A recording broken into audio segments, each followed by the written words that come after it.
Shalom! Good morning and good day sa lahat ng ating mga giliw na sumusubaybay at tumatangkilik sa ating pong daily devotional.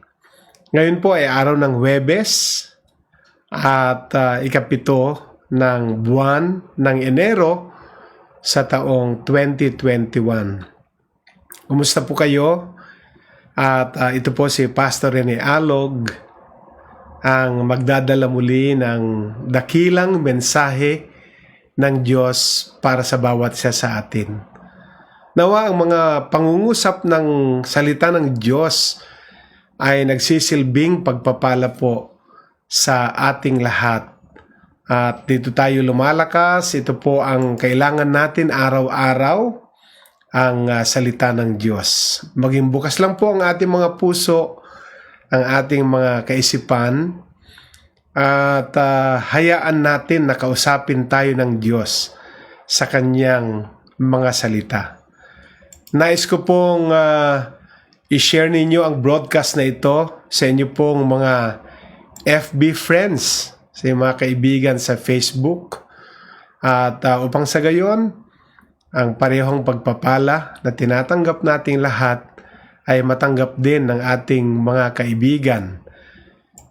Follow us in YouTube. Ang ating YouTube channel ay JLG Space TV. At kapag kayo po ay nakapasok doon, don't forget to subscribe at i-press nyo na rin po yung notification bell upang lahat ng future uploads, video uploads natin ay ma-notify po kayo. At ako po ay nagagalak at lumalakas sa aking pagganap ng aking ministry, ang pagdadala ng mensahe sa aking mga kapatid sa pananampalataya. Maganda po ang topic natin ngayon, Peaceful relationships are built on truth. Ang mapayapang pakikipagrelasyon o pakikipag-ugnay sa tao ay ang pundasyon nito ay katotohanan. So diyan po gagalaw ang ating topic for today. Pero bago ko po simulan ang pagbabahagi, nais kong anyayahan kayong samahan ako sa ating panimulang panalangin. Let us pray. O our God in heaven, nagpapasalamat muli kami sa araw na ito dahil ito ay araw ng pagpapala, araw ng mayamang mong biyaya na ibubuhos sa amin ang masaganang kalakasan na galing sa iyong mga salita. Salamat po, umaasa kami ng pagdaloy ng biyaya mo, di lamang sa amin, kundi sa aming mga mahal sa buhay, na makaranas kami ng kagalingan sa aming mga sakit, sa aming mga karamdaman, makaranas kami ng kalakasan, ng probisyon, ng pagsigla, ng kagalakan, pag-aliw sa aming mga kalagayan.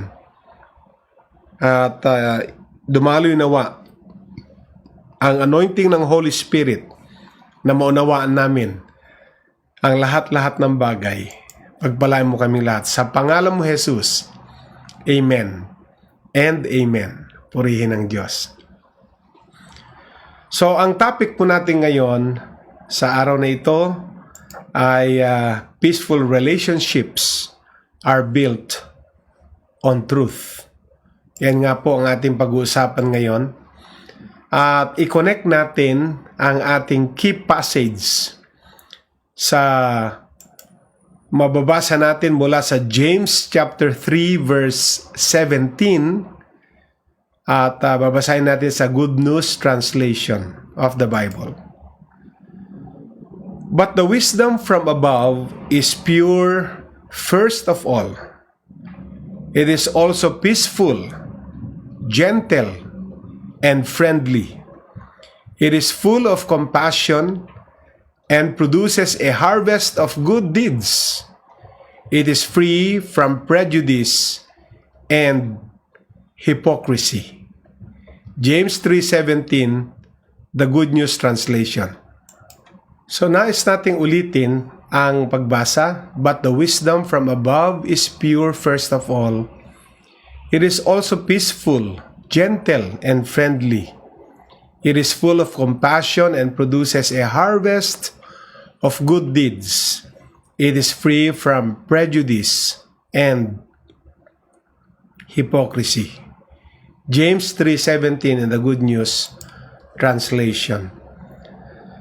So yung binasa po nating talata ay iugnay natin sa title ng ating topic, Peaceful Relationships are Built on Truth.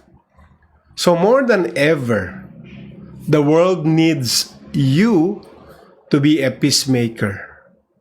Kailangan po ng mundong ginagalawan natin ngayon ang present na sitwasyon sa mundo. Wala nang ibang kailangan ang mundo ngayon kundi ikaw at ako na maging peacemaker. Ang sabi nga po ng Panginoon Jesus sa Sermon on the Mount, di po ba? Yung tinatawag nating Beatitudes. Yung Beatitude, no? In the Sermon on the Mount, Jesus said in Matthew 5, verse 9, "Blessed are the peacemakers, for they will be called children of God." Matthew 5:9 in the NIV. Mapalad ang mga nagpapakapagkasundo, peacemakers, for they will be called, dahil sila'y tatawaging mga anak ng Diyos. So, being a peacemaker takes intentionality and God's wisdom. So, dalawang bagay po ang kailangan ng isang peacemaker at gusto nating maging papel ito. Sapagkat mapalad ang mga peacemaker, sabi nga ng Panginoon Jesus, dahil sila'y tatawaging anak ng Diyos. At bilang peacemaker, kailangan po ng dalawang katangian. Una po, yung tinatawag na intentionality. Sasadyain mo talagang maging peacemaker. Hindi yung nagkataon lang, napadaan lang yung sitwasyon at nadala sa harapan mo. So, ang peacemaker ay merong intentionality at kailangan ng wisdom ng Diyos. Kasi yung iba naman na peacemakers ay meron silang good intention na maging peacemaker pero kulang sila ng wisdom. Yung iba naman ay mayroong God's wisdom pero hindi naman nila nais na maging peacemaker. So, dalawang bagay na dapat kasama, mga attributes o characteristics ng isang peacemaker, intentionality and God's wisdom. And someone who is wise understands that you cannot compromise the truth. So, ang isang peacemaker ay naunawaan ng isang taong matalino, naintindihan ng isang taong matalino ng isang peacemaker dahil meron siyang God's wisdom, ay hindi niya kailanman i-compromise ang truth. Kumbaga, ang truth ay truth, hindi niya pwedeng i-compromise.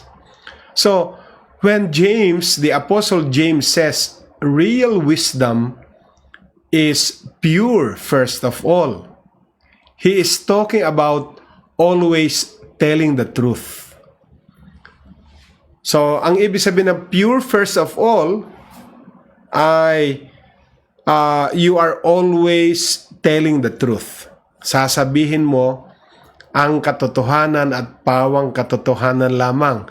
Yan po ang totoong wisdom. Kasi pumupunta tayo ngayon, dinidefine natin yung being a peacemaker takes intentionality and God's wisdom.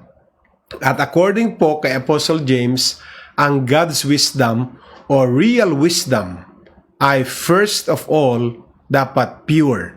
Pag sinabing pure first of all sa James 3:17, the Apostle James was talking about always telling the truth. Well, truth hurts, but truth will set the person free. Masakit po ang katotohanan, pero ang real wisdom or God's wisdom is always telling the truth. Kasi ang truth po, bagamat masakit, ay nagpapalaya. Amen? Katotohanan po ang nagpapalaya, pero masakit. Pero nagpapalaya. Nagpapalaya, pero masakit. Sabi po ng Proverbs 15:26, the Lord delights in pure words. Gusto ni Lord yung totoong salita, yung genuine na salita, yung totoong salita. Hindi ito yung mga binobola mo lang yung tao, hindi ito yung sinasabi mo ay hindi namang katotohanan sa taong nakikinig.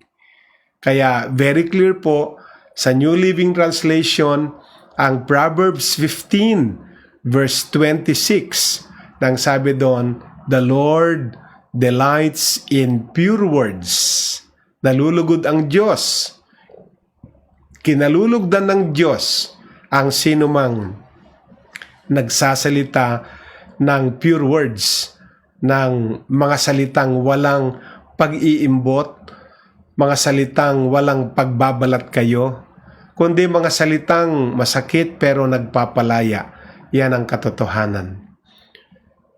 So if you apply God's wisdom to your relationships, then you are going to be truthful. Di po ba? Kapag ang in-apply na natin sa lahat ng relasyon na alam nyo naman ang tao, tayo ay nasa web of relationship. Di po ba? Napakaraming taong nakaugnay sa atin, napakaraming relasyon ang naka-connect sa atin. So, ang God's wisdom, ang pag-a-apply ng God's wisdom sa lahat ng uri ng relationship ay we are going to be truthful. Na tayo ay maging makatotohanan, na tayo ay maging totoo. Kung anong sinabi natin, yun ang ibig nating sabihin. Hindi yung kung anong sinabi natin, iba ang ibig nating sabihin. Hindi po. Kung anong sinabi natin, yun na yun. Face value. So you're not going to lie to people. If you apply God's wisdom to any relationship, mga kaibigan, you are not going to lie to people. Hindi ka nagsisinungaling sa mga taong kaugnay sa iyo. Aside from you are not going to lie to people, you are not going to cheat them, you are not going to trick them, you are not going to mislead them, or you are not going to take advantage of them. So, yan po ang applying God's wisdom to all relationships. No? Hindi tayo na nagsasalita dahil na meron tayong pandadaya sa salita natin. Kumbaga, hindi yung taong nakikinig sa atin, alam niyang hindi tayo nandadaya sa ating mga binibigkas na salita. Hindi tayo nag-cheat, hindi tayo nagtitrick, hindi natin minimislead yung taong kausap natin, nililigaw o nililito, ibig sabihin ng mislead. Or, hindi tayo nagsasalita na nagte-take advantage tayo sa kanila. You will above all else tell the truth. Kahit masakit, higit sa lahat, ang taong ina-apply ang God's wisdom, higit sa lahat ay sasabihin niya kung anong totoo. A wise person uses pure and truthful words in their relationships. Kita niyo ho? Ang matalinong tao ay ginagamit niya ang pure at truthful words sa lahat ng relationship. Dapat yan Kaya nga, peaceful relationship are built on truth. Pundasyon yan ng isang mapayapang relasyon. Ang pundasyon nito ay katotohanan. Pag ang naging pundasyon ng anumang klase ng relationship ay kasinungalingan, pagbabalat kayo, pagpapaimbabaw, hindi magiging matibay yung relationship. Kasi nga, dapat ang peaceful relationship ay nakatayo sa katotohanan lamang. Why do you think God mentions purity first in James 3:17? Bakit sa binasa nating verse kanina na ang unang binanggit ay purity first of all? Sabing ganon, no? So, bakit sa James 3:17 minention ang purity na dapat priority? Purity as our priority. Because all relationships are built on trust. And all trust is built on truth. Amen? So, yun po ang connection po nun. Lahat ng relationship, ang pundasyon nito ay trust, tiwala. At lahat ng tiwala, ang pundasyon nito ay pawang katotohanan lamang. So, you cannot have trust without truth. Amen? Hindi tayo pwede magkaroon ng trust. You cannot have trust without truth. Kasi interconnected po yan. Relationships are built on trust. Trust is built on truth. So you cannot have trust without truth. Kasi interconnected po yan. So, in order to build a solid relationship, you need to have trust. Amen? In order to have trust, you need to have truth. So, kita nyo na ho yung connection ng trust and truth. Diba? You have to tell the truth. God's wisdom is pure, truthful, and full of integrity. So, clear na clear po yan. You have to tell the truth. Why? Because God's wisdom is pure, God's wisdom is truthful, and God's wisdom is full of integrity. You probably don't know who Dr. Leonard Keeler, kung sino siya. But you know what? He co-invented the polygraph. Alam mo yung polygraph? Yan yung lie detector. Polygraph. And after testing more than 25,000 people on the lie detector, Dr. Keeler concluded that every human is by nature dishonest. Of course, Christians know this already because we know how sin has corrupted our nature. So, sa kanya pong co-invention na polygraph o yung lie detector, matapos pong makapag-undergo ang 25,000 sa kanyang lie detector or polygraph, ano po ang conclusion ni Dr. Leonard Keeler sa paggamit ng kanyang polygraph test? He concluded that every human being is by nature dishonest. At tayo, of course, tayo mga Kristiyano, alam natin ito dahil alam natin kung paano nagsimula ang kasalanan at paano kinurap ang ating nature ng sin, ang kasalanan ng pagsisinungaling. Amen. So like everyone else on the planet, you are naturally dishonest. Amen? Tayong lahat po na tumira sa lupang ibabaw, we are naturally dishonest. Tayo po ay marunong magsinungaling. At wala naman nagturo sa atin. Pero yan po ang nature of sin. Yan po ang sin nature. Kaya talagang unang binigkas sa James 3:17 ay pure first of all. Pure first of all. But God doesn't want me to stay that way. Balansehin po natin. Tama po. Everyone else on the planet, nasa planet pa po tayo. Tayo ay naturally dishonest. Pero ayaw ng Diyos na manatili tayo sa ganong kalagayan. Ano yung ganong kalagayan? Na tayo ay dishonest for life. Ayaw ng Diyos yun. Kaya nga po, kung titignan natin ang sinasabi ng Ephesians 4 verse 15 in the Message Bible, ang sabi po doon, God wants us to grow up, to know the whole truth and tell it in love. Ephesians 4:15 in the Message translation. Anong gusto ng Diyos? God wants us to grow up. Nais ng ating Diyos na tayo ay lumago.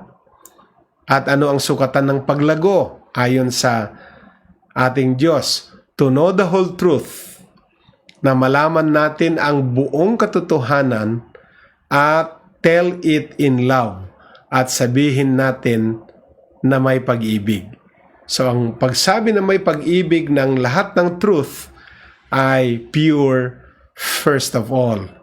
Amen? And I just want to read that again. God wants you to know the truth and then tell the truth in love. Amen?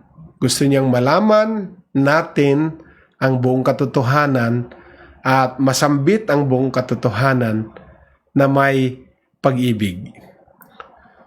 So when you practice lovingly speaking the truth, you will be at peace in your relationships and model peace for the world. I repeat that statement. Kapag tayo po ay pinapractice na natin ito, ano yung mga dapat practicein natin? Lovingly speaking the truth, binibigkas ang katotohanan na may pag-ibig. Ang magiging resulta niyan ay magkakaroon tayo ng kapayapaan sa lahat ng relationships na tayo ay link, connected, or involved. At tayo ang nagiging model ng kapayapaan sa mundong ito. Sapagkat alam niyo po ang truthfulness ay hindi na ito isang popular commodity sa spiritual world. Ito ay hindi na popular na mga usapin. Magiging totoo ka sa sasabihin mo, magiging truthful ka sa sasabihin mo. Ngayon uso na po. Ugali na ng marami ang nagsisinungaling. Konti lang naman yan. White lies lang naman yan. Yan ay maliit lang na bagay. Hindi po obra yon.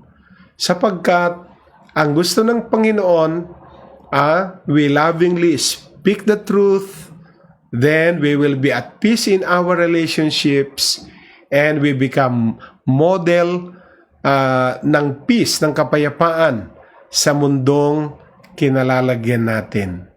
Amen? Peaceful relationships are built on truth.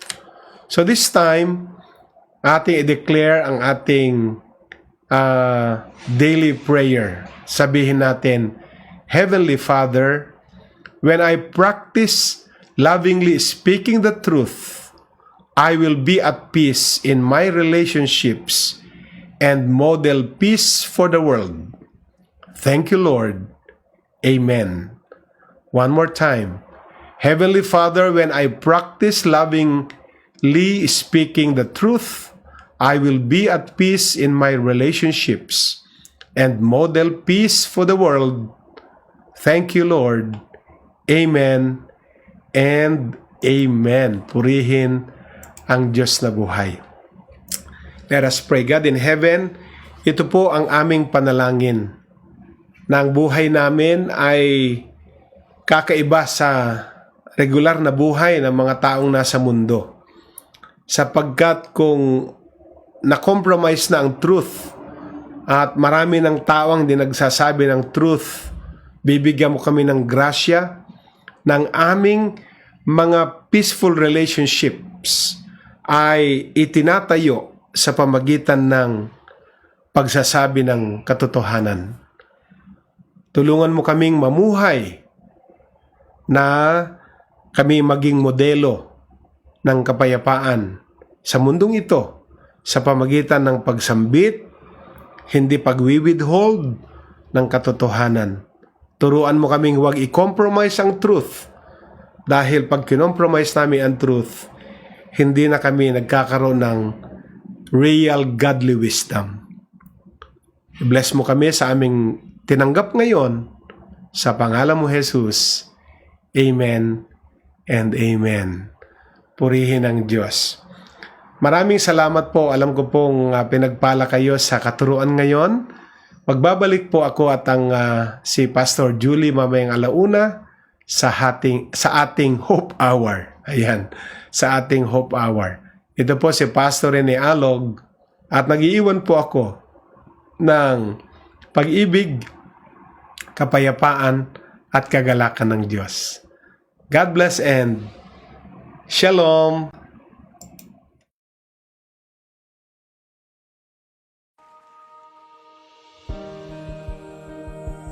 Holy Spirit, you're welcome. Would you come and move upon this place?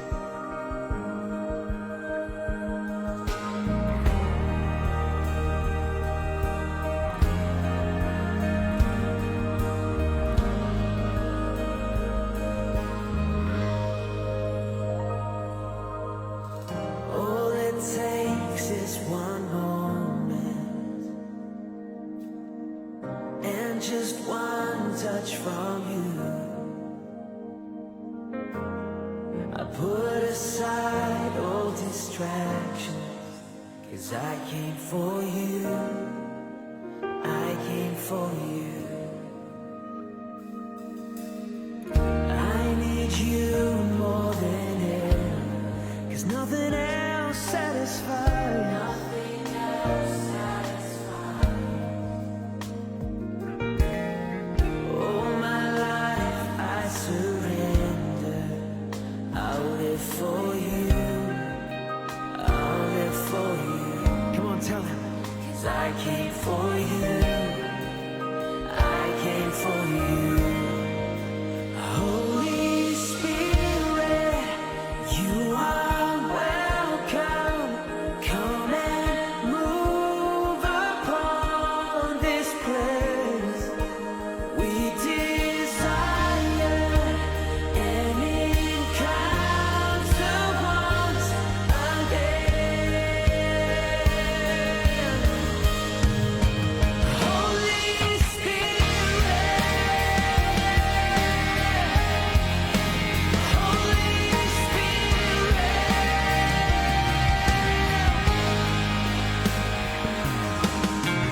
Now that my heart is open, I am ready for you. Jesus, take me deeper. 'Cause I came for you. I came for you. Oh, I came for you. I came for you. Holy Spirit, you are welcome. Come and move upon this place. We desire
place.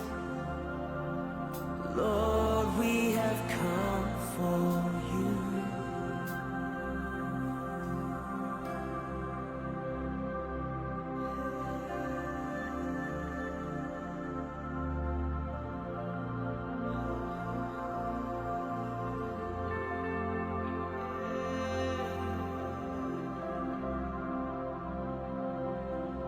We honor your presence, Jesus. We have come for